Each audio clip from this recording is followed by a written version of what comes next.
pertengahan tahun yang lalu ada prank atau orang sering nyebut ngeprank.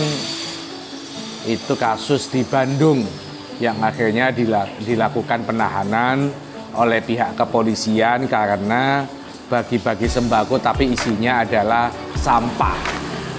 Nah, dalam video ini saya akan bicara soal ngeprank, dari tata bahasa ngeprank itu seperti apa, dari pandangan sosialnya seperti apa, dan dalam kacamata hukumnya seperti apa, kan gitu.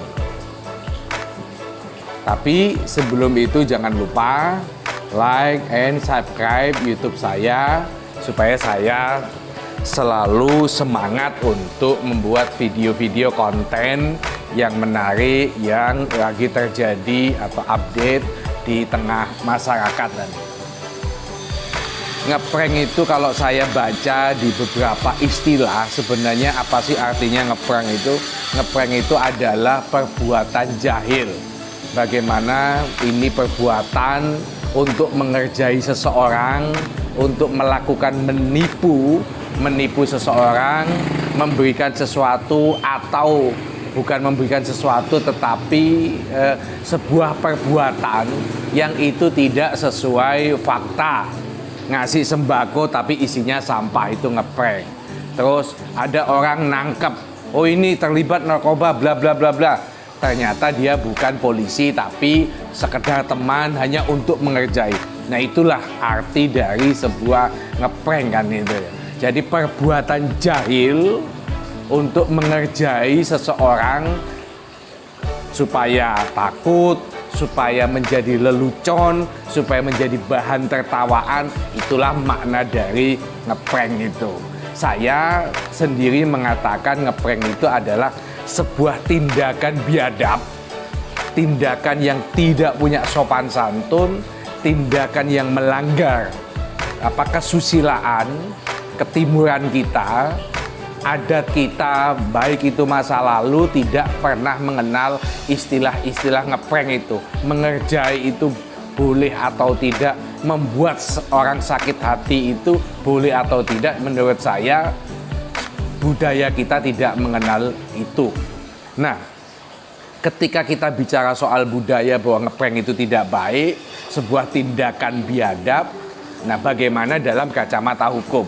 Beberapa waktu yang lalu kasus di Bandung, orang membagi sembako tapi isinya sampah. Yang mendapatkan ini sakit hati sehingga dia lapor polisi, akhirnya diusut oleh kepolisian, dilakukanlah penahanan. Tetapi ternyata perbuatan ini tidak membuat warga Indonesia, saudara-saudara kita itu menjadi sadar bahwa itu adalah perbuatan tidak baik. Beberapa hari yang lalu terjadi lagi di Palembang pada saat orang lagi sibuk membagi-bagi daging hewan kurban. Ternyata ada YouTuber yang ngeprank membagi daging kurban tapi isinya adalah sampah. Meski akhirnya dia minta maaf dan mengganti uang karena tujuannya ngeprank, saya tetap mengutuk, saya tetap menyatakan bahwa itu tindakan biadab, tidak sepatutnya dilakukan oleh siapapun, dan saya mendukung kalau ada kasus seperti ini, kepolisian harus mengusut, kepolisian harus menangkap, polisi harus menahan supaya tindakan biadab ini tidak terus berulang. Sudahlah, kalau Anda mau terkenal tidak harus menyakiti orang. Kalau mau jadi YouTuber supaya subscribernya itu banyak, supaya viewernya itu banyak, tidak harus membuat sensasi, menyakiti orang. Buatlah konten-konten yang menarik, buatlah konten-konten yang edukatif, yang itu bisa menginspirasi, bisa menggugah semangat orang-orang lain menyatakan, oh dia hebat, dia bagus. Dan banyak menurut saya YouTuber-YouTuber Indonesia yang kategori yang dia positifnya tinggi kan itu. Kenapa sih tidak mencontoh itu? Kenapa harus membuat sensasi dengan ngeprank, menyakiti orang? Tadi sembako diisi sampah, daging korban diisi sampah. Menurut saya itu betul-betul tindakan keji, tindakan biadab yang tidak bisa dibiarkan. Makanya polisi harus menangkap orang-orang seperti ini.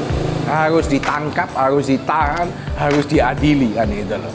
Nah, apakah ngeprank ini melawan hukum?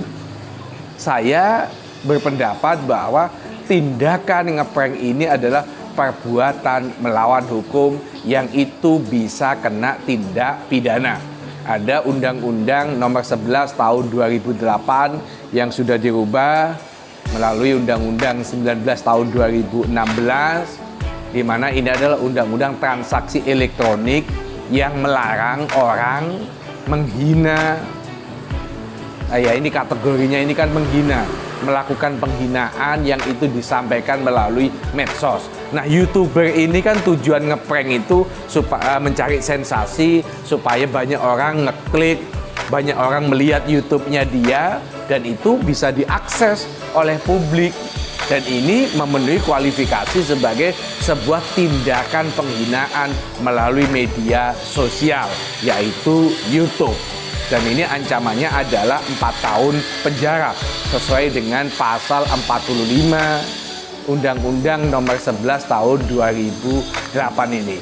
Jadi sekali lagi saya ingin mengingatkan kepada teman-teman, terutama yang masih muda-muda, yang masih belia, belum berpikir panjang, jangan melakukan ngeprank itu. Itu adalah tindakan melawan hukum. Itu bisa dipidana, bisa ditahan, Anda bisa masuk penjara, dan sudah ada kejadian kasus di Bandung, sudah ada kejadian kasus di Palembang. Jangan sampai ini terulang lagi. Dan ini adalah tindakan biadab.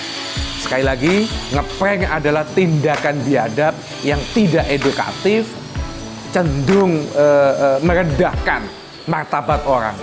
Coba Anda bayangkan, ini ada orang miskin, butuh bantuan, butuh sembako, butuh daging korban. Tiba-tiba dikasih sampah. Betapa sakit hati orang ini kan itu. Jadi ini adalah tindakan biadab yang itu bisa dipidana. Dan saya mendukung siapapun yang melakukan ngeprank ini harus dilakukan pengusutan, harus ditahan, harus ditangkap oleh pihak kepolisian. Terima kasih.